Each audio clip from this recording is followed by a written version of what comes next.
यह जहर नहीं है, फिर भी खटमल इससे मर जाते हैं। असल में यह उनके शरीर का पानी खींच लेता है। इंटरनेट पर लोग इसे सिलिका जेल डस्ट और डायटोमेशियस अर्थ कहते हैं, लेकिन सवाल है, क्या यह सच में काम करता है? अब समझिए असली साइंस।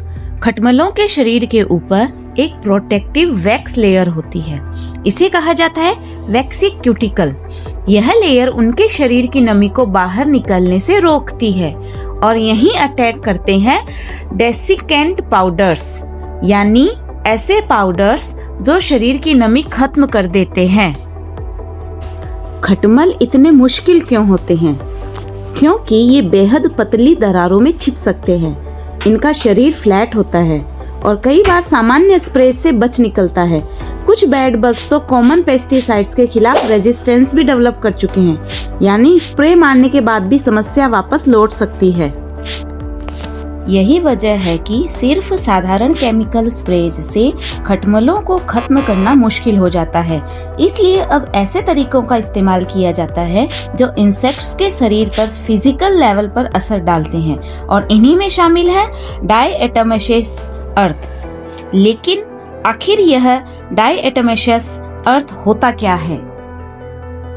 असल में यह करोड़ों साल पुराने माइक्रोस्कोपिक एल्गी के फॉसिलाइज्ड पार्टिकल्स होते हैं। इंसान को यह साधारण पाउडर जैसा लगता है, लेकिन इंसेक्ट्स के लिए यह माइक्रोस्कोपिक ब्लेड्स की तरह काम करता है। जब यह पाउडर बेड बग के शरीर के संपर्क में आता है तो यह उसके प्रोटेक्टिव वैक्स लेयर को डैमेज करने लगता है। इसके बाद धीरे धीरे उसके शरीर की नमी बाहर निकलने लगती है और आखिर में डिहाइड्रेशन की वजह से इंसेक्ट मर जाता है।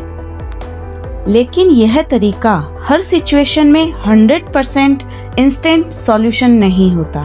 बेड बग्स को पूरी तरह खत्म करने के लिए अक्सर मल्टीपल मेथड्स एक साथ यूज करने पड़ते हैं, जैसे क्लीनिंग, वैक्यूमिंग और प्रॉपर सीलिंग। तो अगली बार जब आप बेड बग्स या पेस्ट कंट्रोल के बारे में कोई क्लेम देखें तो सिर्फ शॉर्टकट सॉल्यूशन पर भरोसा मत कीजिए, उसके पीछे की साइंस समझिए, क्योंकि असली सॉल्यूशन जादू नहीं, सही नॉलेज है।